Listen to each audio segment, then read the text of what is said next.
Olá, eu sou Neiva Ribeiro e esse é o Momento Bancário.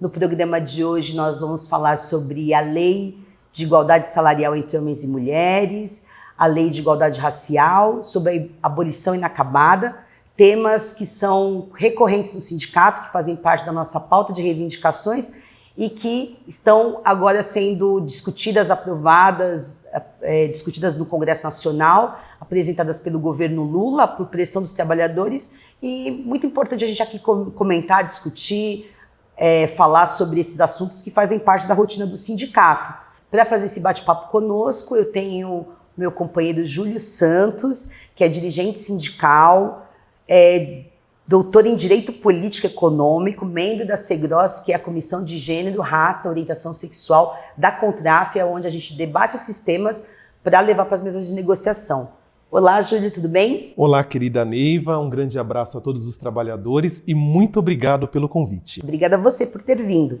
E também tenho minha companheira querida Ana Marta, que foi recém-eleita agora diretora executiva pela Secretaria de Estudos Socioeconômicos. Ela é pós-graduada em Ciência do Trabalho e faz parte do coletivo racial da CUT.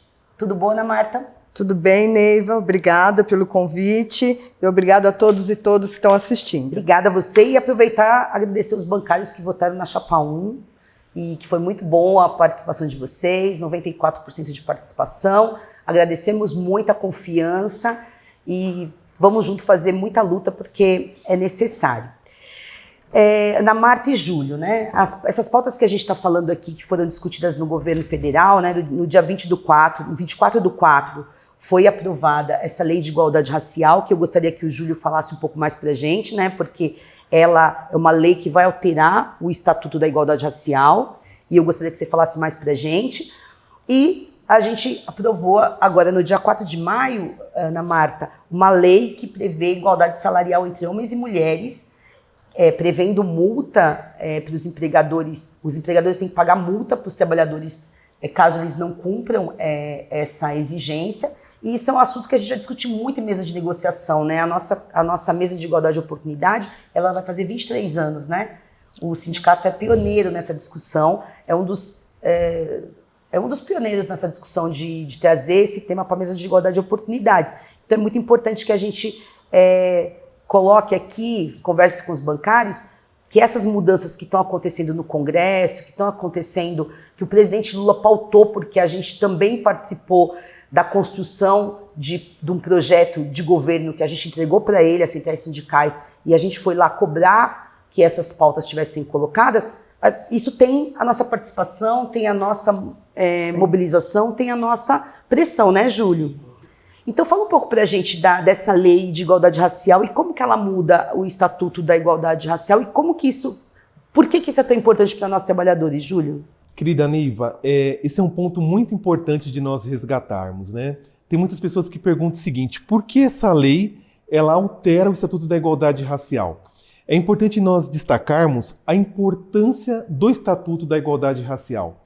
Agora, em julho desse ano, esse Estatuto completa 10 anos. E o Estatuto foi uma grande construção, tanto dos partidos progressistas, do movimento social como um todo organizado, e também de todas aquelas pessoas que são contrárias ao processo discriminatório que acontece no Brasil. Para se ter uma ideia, Neiva, da abolição da escravatura em 1888 até quando nós tivemos a nossa Constituição Federal de 1988, foram 100 anos no qual a palavra negro na questão legislativa não aparecia na defesa dos direitos da população negra. De 88 a 2013, nós passamos um grande período de lacuna numa tentativa dos movimentos sociais organizados de construções de direitos. E aí nós precisamos resgatar que logo que adentra o presidente Lula, ali em 2003, uma das leis que ele criou, que foi a Lei 10.639, obrigava o ensino da história de África e da cultura africana e afro-brasileira nas escolas públicas e particulares. Por que é importante frisar isso, Neiva? Mesmo com essa lei, sempre houve dificuldade e resistência das diversas instituições na aplicação dessa lei. Fruto disso, e com muita mobilização, Eu falo isso e a gente tem que sempre elogiar aqueles e aquelas que vieram antes de nós. Principalmente a ministra e também a ex-deputada Benedita da Silva e o senador Paim foram um dos grandes lutadores do Estatuto da Igualdade Racial.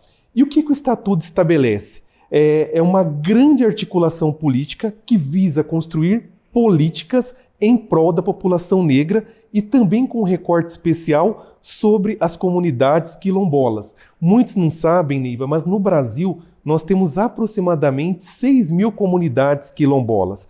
E a população negra sempre enfrentou dificuldades no campo da educação, da saúde, do emprego, da arte. Então o Estatuto da Igualdade Racial versa da religião, versa sobre todos esses itens. Então ele é a base, é como se fosse uma Constituição Federal para a população negra. E a partir dali são construídas as políticas voltadas para a população negra. Como, por exemplo, em 2012, nós tivemos ratificado pela presidente Dilma a lei de cotas no ensino superior.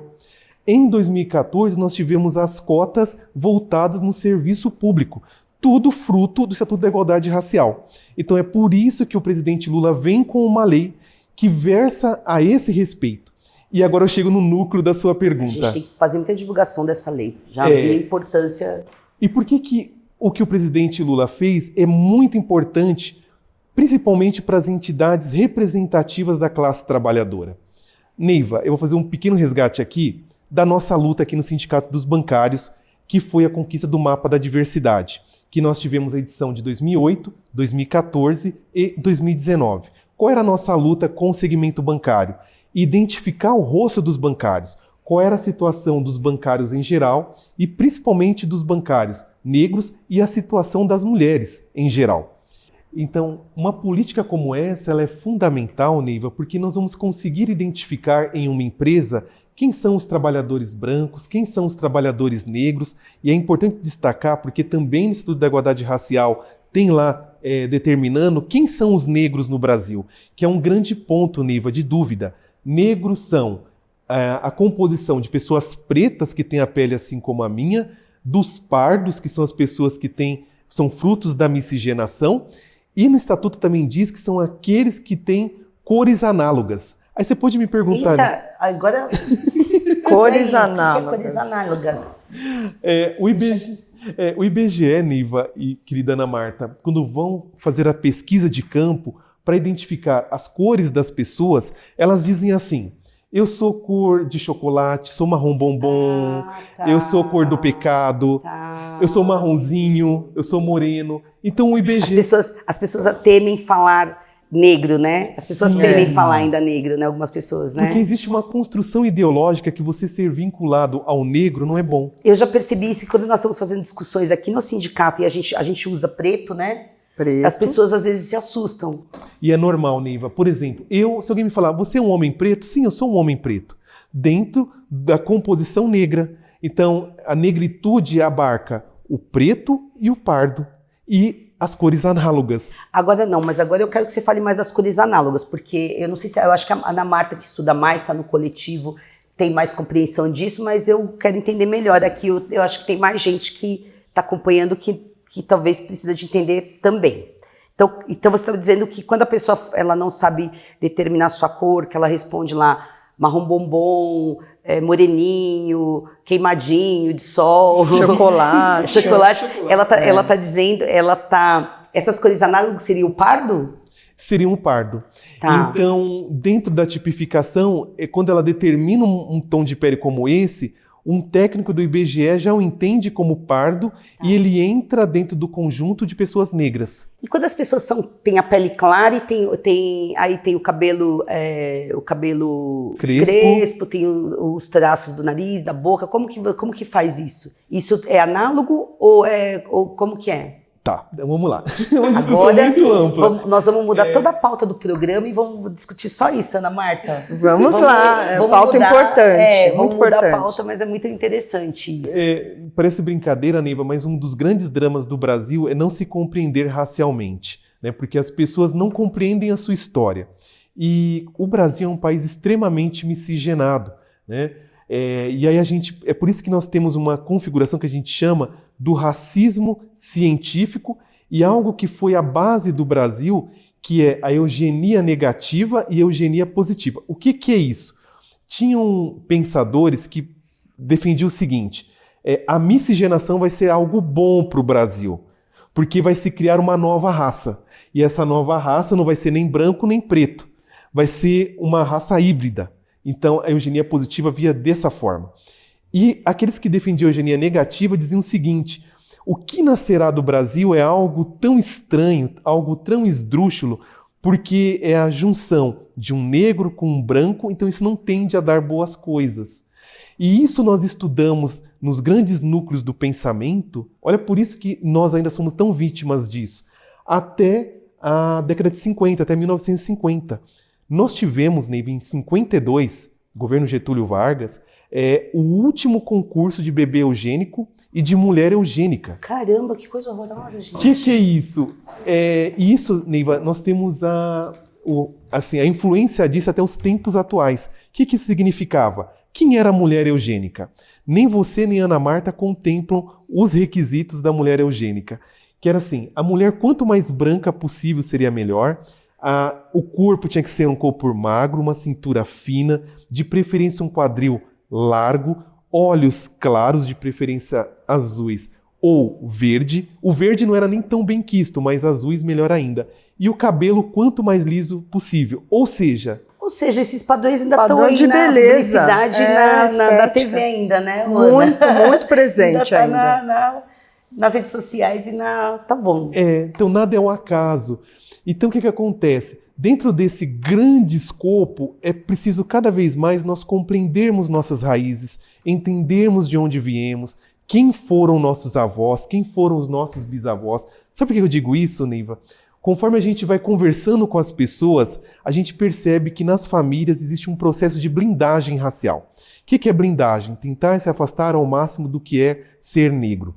E muitas vezes, os negros pessoas de pele preta retinta, que passaram pela família, eles são apagados. Existe uma situação de apagamento. E por que eu digo isso? Quando você compreende a sua história, você se liberta. E aí você consegue fazer uma defesa, você consegue entender a sua dinâmica como ser humano. Mas não me perdendo, né? Porque a gente... Tá. Tá bom. Tá bom o papo, muito bom, né, Ana? Muito interessante. É que eu sei que, como o foco do programa é a lei, por que isso é tão importante da igualdade racial?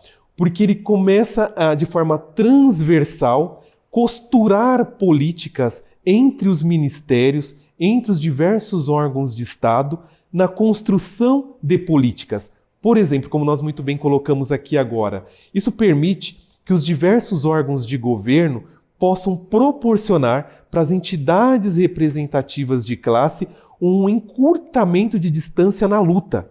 Porque, por exemplo, vou pegar um segmento que não é o nosso, né? Se você pegar o segmento da publicidade, quando você pergunta para esse segmento qual o percentual de negros que eles possuem, eles dizem que é impossível identificar. Mas por que é um impossível? É o que a gente diz do assédio reativo. O que é o assédio reativo? Para dizer que não tenho problema, eu assedio aquele que diz que eu tenho um problema. Tá, então você está me dizendo o seguinte, eu não tenho como saber se tem negros dentro do meu local de trabalho. Eu não tenho como saber. E quem questiona se eu tenho ou não é uma pessoa que está querendo atrapalhar o fluxo do meu negócio. E ele começa a me fazer críticas. Qual a crítica que eu recebo? Olha, você está procurando problemas onde não tem. Ele tenta constranger aquele que faz a indagação. Se é no setor público, muitas vezes tem pessoas que precisam responder processos por calúnia ou difamação. Você sabe que isso que ele está falando, Ana Marta? Eu estava conversando com a minha irmã essa semana e ela estava me dizendo que tinha um médico que ele dizia que ele era contra as cotas. Porque talvez, eu acho que, vou falar isso, vou comentar isso aqui para você me dizer se isso tem relação. Aí ele dizia o seguinte, se eu passar pelas cotas e eu for trabalhar no Albert Einstein, as pessoas vão começar a questionar se eu sou uma pessoa competente ou não. E a minha irmã vira para ele e fala assim, olha, se você passar para trabalhar no Albert Einstein, as pessoas vão questionar você por você ser negro. Exatamente. Não vão nem perguntar onde você se formou. Então, tem a ver com isso que ele está falando, do assédio reativo. Essa pessoa que a minha irmã estava falando, ela estava questionando a cota porque se sente incomodada da gente fazer essas lutas. Você já percebeu isso em alguma conversa? Já. Na verdade, o que acontece? As pessoas acabam olhando no segmento, qualquer tipo de segmento, cota, com discriminação. E é uma ali discriminação positiva, né? É positivo, porque independente do cargo que você vai estar ocupando, da forma que você entrou, se você entrou pela cota ou não, eu acho que o mais importante é você estar no lugar. E também trazendo isso como algo que você foi lá, lutou, conquistou. E as pessoas acabam usando a cota como, eu entrei pela cota e achando que aquilo não vai, na verdade, vai apagar toda a história. Porque é isso que ele tá falando, né? Que exatamente. As pessoas usam como se fosse esse assédio reativo. As pessoas falam, se você... eu não preciso da cota, eu sou capaz, eu sou suficiente melhor. Se você me dá uma cota, eu estou me diminuindo, não é isso, mais ou menos? Mas também tem o outro lado, das pessoas usarem, as pessoas não pretas usarem ao seu favor a cota para se beneficiar em algum ponto. Nós temos aí uma situação, acho que o Júlio já passou, eu também já estive em alguns espaços, das pessoas terem que passar por uma bancada, né, para analisar se realmente aquela pessoa se enquadra dentro da cota. Então, temos duas situações que precisam ser analisadas. Porque, por exemplo, se eu for... Eu acho que eu não deveria... não devo me inscrever numa cota de universidade por ser negra. Eu acho que não, pelo que eu entendo, pelo pouco que eu estudo com vocês, o pessoal não vai atrás de mim no supermercado e não me pede para ir para o elevador de serviço, né? Mas se eu for olhar, por isso que eu fico perguntando para o Júlio, mas se for olhar o meu cabelo, os meus traços e os meus ancestrais, eu sou preta também, né?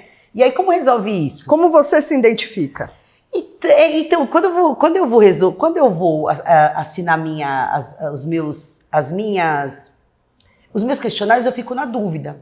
Mas quando eu vou discutir uma questão como essa de cota, eu acho que eu não deveria usar a cota. Porque eu acho que o preconceito que eu sofreria tá mais de classe do que de raça. Pelo tal do colorismo, não é isso, professor? Então é um debate mas eu entendo, né? Mas é bom a gente discutir sempre isso, porque eu consigo entender minhas origens e estou trabalhando, né, na minha transição do cabelo e tudo mais. Mas eu consigo entender que o preconceito que eu sofreria, que é mais por eu ser nordestina e pela classe, é bem diferente. Por ser mulher é bem diferente do que esses dias eu vi a moça tirou toda a roupa no supermercado. Porque estava sendo Porque seguida. Não pode, quanto mais escuro você é, né, Júlio? Sim. Mais você vai sofrer preconceito, né? Sim. Gente, o papo tá muito bom aqui, a gente começou a ir para várias pautas, a gente ainda tem que falar da abolição inacabada, que foi dia 13, mas eu já vou convidar o Júlio e a Ana Marta para voltarem aqui, para a gente fazer outro programa, porque realmente esse tema é muito importante. Eles são pessoas estudiosas do assunto, primeiro que eles estão nas comissões da CUT, da Contraf, tem lugar de fala, né, gente? Tem, e a gente aprende muito com eles, então é muito importante a gente divulgar essas ações, e é importante que os bancários saibam que o sindicato, além do dia a dia, de visitar a base, de ver as condições de trabalho, a gente está atuando nessas questões e o que a gente atua chega lá no governo, chega na ponta. Então, mas para fechar aqui, eu vou passar para o Júlio para ele concluir o que ele estava falando a respeito da lei, e depois eu vou passar para a Ana Marta para ela já concluir falando da importância da lei de igualdade salarial, e aí a gente já vou me despedir de vocês para a gente voltar para um outro programa. Júlio, por favor.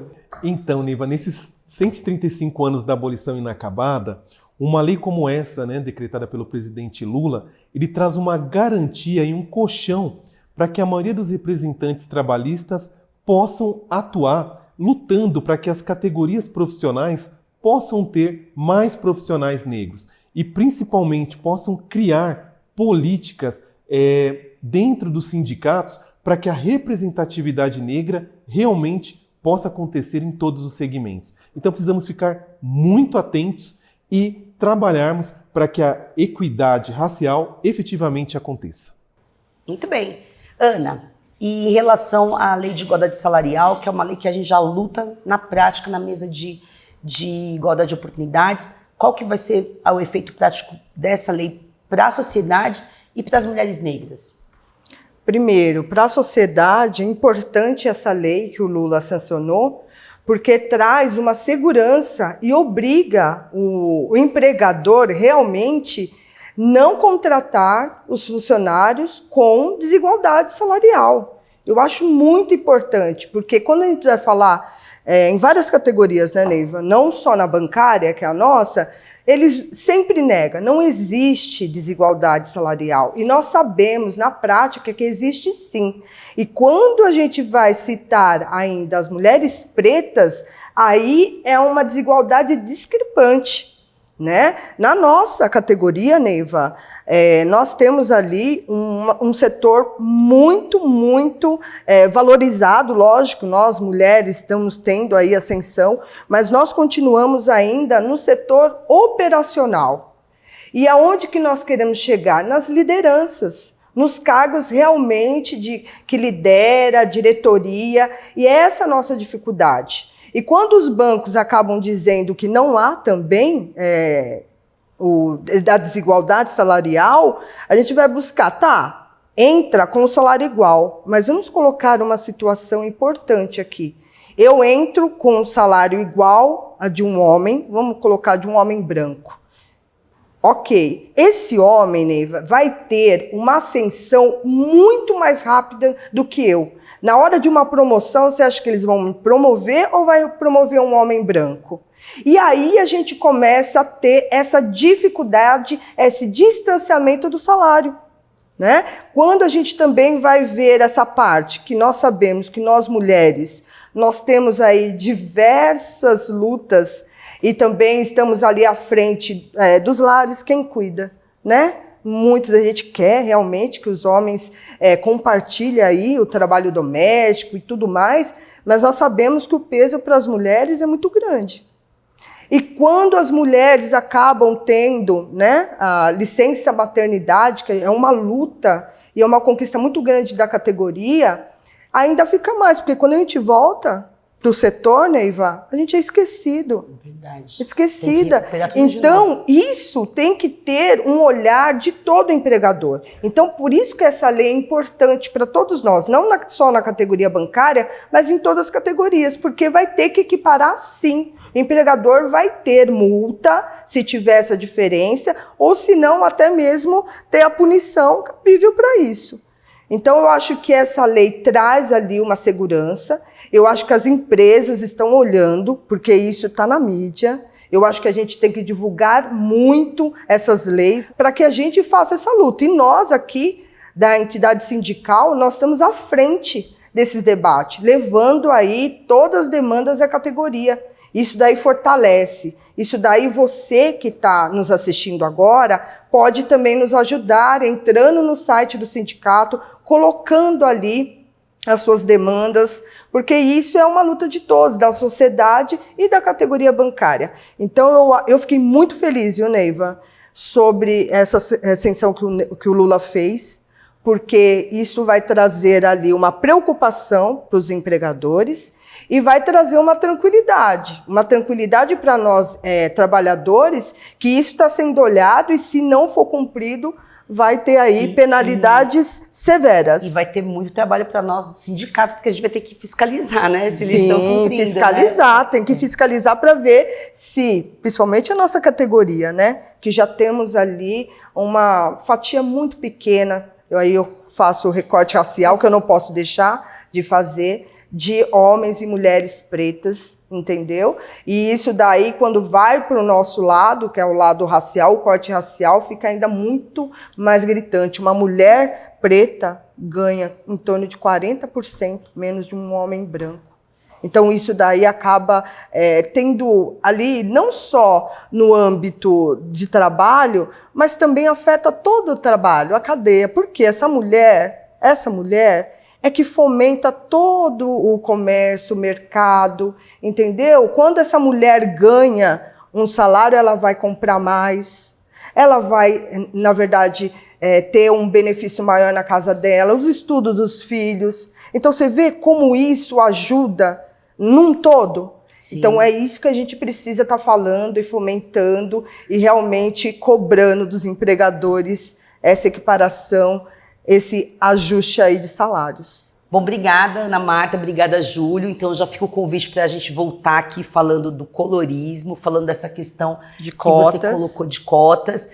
E é muito importante a gente falar dessa questão, dessas leis de igualdade salarial, de lei de igualdade racial, porque o sindicato luta por isso, a gente tem mesa de igualdade, a gente está em comissões, então é muito importante a gente fazer o reconhecimento que a nossa luta está sendo vista lá no governo federal, que é um governo que a gente também elegeu, que a gente apontou que era um projeto que tem mais a ver com os trabalhadores, e bem diferente do anterior, que teve muitos retrocessos.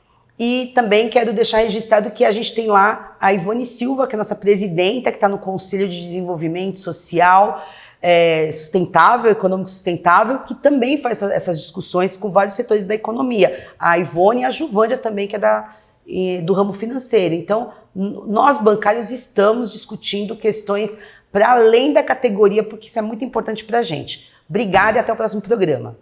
E como bônus desse programa, a gente vai ver um vídeo da Ivone Silva, presidenta do sindicato, que faz parte do Conselho de Desenvolvimento Econômico Social Sustentável, uma mulher negra, presidenta do nosso sindicato, que está lá levando essas pautas, com 240 outros membros da sociedade, da sociedade civil, entre empresários, industriais, políticos, influencers, artistas, está lá levando essas pautas que são tão importantes para toda a sociedade, para além da categoria que é o compromisso que o sindicato tem, de ser um sindicato cidadão. Bom dia, daqui a pouco começa a plenária do Conselho de Desenvolvimento Econômico, Social e Sustentável aqui no Itamaraty, e é um momento muito importante de voltarmos aí a discutir os rumos do país. E aqui nessa plenária está toda a sociedade civil. Estão os empresários, estão as ONGs, estão os sindicatos. E aqui nós vamos poder opinar aqui sobre os rumos econômicos, sobre também os rumos sociais do país. Ou seja, nós vamos poder ter propostas para o país. Isso é muito importante, isso é democracia. Realmente a sociedade participar do governo, né? E desse momento tão importante que nós estamos retomando a nossa democracia no país. E principalmente aqui, né, o movimento sindical vai falar aí sobre essa questão de redução das taxas de juros, que isso é importantíssimo para nós, para termos desenvolvimento. Também vamos falar sobre as questões de que nós, trabalhadores, precisamos ter realmente aí direitos trabalhistas, né, que não sejam retirados, ao contrário, sejam ampliados. E nós vamos ter também momentos aí de grupos, né, de poder fazer estudos para o que o governo possa utilizar isso para realmente ter novos rumos no país.